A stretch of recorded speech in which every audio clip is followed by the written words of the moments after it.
tariximizin ən maraqlı simalarından biridir və müstəqilliyin qazanmasında ən əhəmiyyətli rol oynayan şəxsiyyətlərdən biridir. Siz təsəvvür edin ki, onun baş nazirliyi dövrü hansısa bir kabinetdə rahatlıqla müəyyən olunan şərtlərdə mövcud olmuyordu. Fətəli xan Tiflisdə elan olunan Cümhuriyyət, Gəncəyə köçən Cümhuriyyət, Gəncədən Bakıya köçən Cümhuriyyətin quruluşunun ən çətin dövrlərini icra funksiyasının başında duran bir adam. İcra məsələsi belə ola bilsin ki, ideya nəzəriyyəçilər cəmiyyətdə çox ola bilir. Amma bir prosesi irəli aparmaq üçün hamının ortaq şəxsiyyətini qəbul etdiyi bir adam tapmaq bəzən çox çətin olur.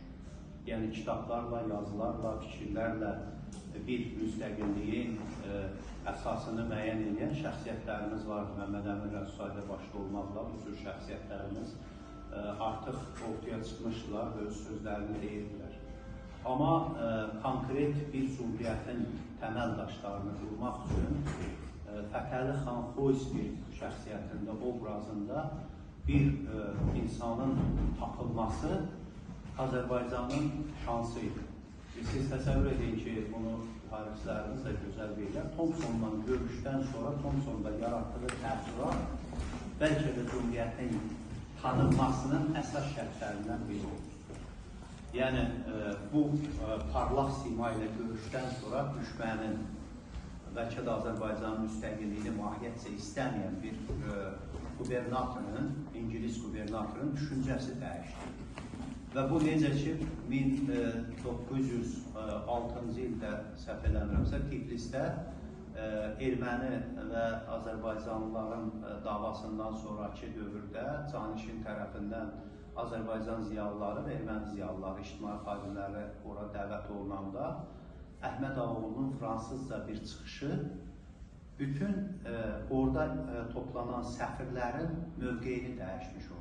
Yəni, hətta belə etiraf edirdilər ki, fransızca bu qədər gözəl danışan və fikrini ifadə edən bir xalqın təmsilçisi o xalqın barbar olmadığını göstərir. Ermənilər o cür qələmə verirdilər və orada Azərbaycanlılara qarşı çıxarılan qərarın qarşısını aldı. Yəni, köçəri demək, Azərbaycan maldarlıqla məşğul olan əhalisinin yaylaqlara getməyini qadağan eləmə haqqında düşünürdülər və onun qarşısını aldı ki, bu bir xalqın identifikasiyasına aid, mədəni, kültür mahiyyətinə aid olan məsələdir. O baxımdan da Fətəli xan Xoyskinin bu yubileyinin dövlət səviyyəsində qeyd olunması olduqca tariximizə bir vəfa borcudur və Fətəli xanın başqalarından fərqi nədir?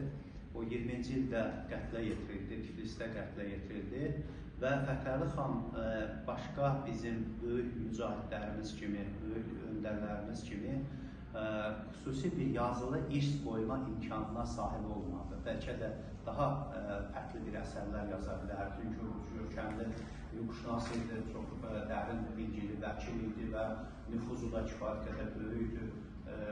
Duma seçkilərinə üzv olmuş, Dumada üzv olmuş və başqa bələdiyyələrdə demək, o vaxt fəaliyyət göstərmiş, bütün siyasi, ictimai birliklərdə aparıcı rol almış şəxsiyyət idi və onun taleyi sonra övladlarının da taleyinə yansıdı və o öz irsini bəlkə də daha fərqli formada bizim tariximizi zəncirləşdirəcək mahiyyətdə qoyub getməyə imkan tapmadı. Amma onun ruhu bizim üçün əzizdir və hesab edirəm ki, Azərbaycan cəmiyyətində Fətəli xan Xoyski obrazında, o cümlədən o dövrün bütün şəxsiyyətləri bu mahiyyətdə idi.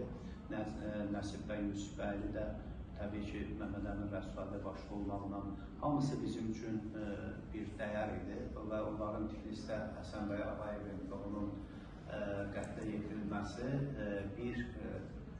bizim zəngin irsimizdə hansısa bir gözəl bir faydalı bir mirasın, yazılı mirasın, yəni Rəsulzadənin qoyduğu qədər olmasa da, amma o səviyyədə yaxın Topçubaşovun qoyduğu miras qədər bir şeylər qoyub gedə bilərdi. Bu da bir taleyin hökmüdür, amma biz bu nəsil həm də Fətəli xan ruhu şaddır ki, Azərbaycan müstəqil dövlətdir və onu bu nəsil xatırlaya bilir. Bizim bu imkanımız var. Biz bunu 40 il öncə Fətəli xan Xoyskini xatırlamaq belə yasaq idi. Onun tapıb irsini araşdırmaq belə icazə verilmirdi. Amma bu günləri onların da ruhu şaddır ki, biz bu tarihi biz araşdıra bilirik və onun xatirəsini hörmətlə anırıq. Mən muzey mərkəzinə də təşəkkür edirəm ki, tez-tez belə faydalı, gözəl tədbirlər keçirilir. Əyani sərgilər formasında və bu irsimizin tanınmasında da fədakarlıq edirlər. Və burada da Didəm bəyə də təşəkkür edirəm ki, bunu belə bir töhfə veribdir. Yəni, bilirsiniz, hər bir şəxs özlüyündə bir vətəndir. Yəni, xaricə çıxanda bu daha çox hiss olunur. Məsələn, Məmməd Əmin Rəssadə ayrıca bir vətəndir. Yəni, bir nəfərin simasında hamı tanıyır ki, bu vətən Azərbaycandır. Topçubaşovun simasında tanıyırlar ki, bu vətən Azərbaycandır. Yəni, vətəni tanıdan 3 milyon, 5 milyon, 100 milyon insan sayı olmur. O 100 milyonun içində 100 nəfər olur, 200 nəfər olur. Bu adamların obrazında vətən tanınır. Ona görə biz xoşbəxtik ki, vətəni tanıdan və özü vətən olan şəxsiyyətlərimiz tariximizdə olublar və biz də bunu xatırlamağa bir vəfa borcu kimi baxmalıyıq. Allah ruhlarını şad eləsin, Fətəli xan Xoyskinin də xatirəsini bu xalqın yaddaşında əbədi yaşatsın. Sağ olun.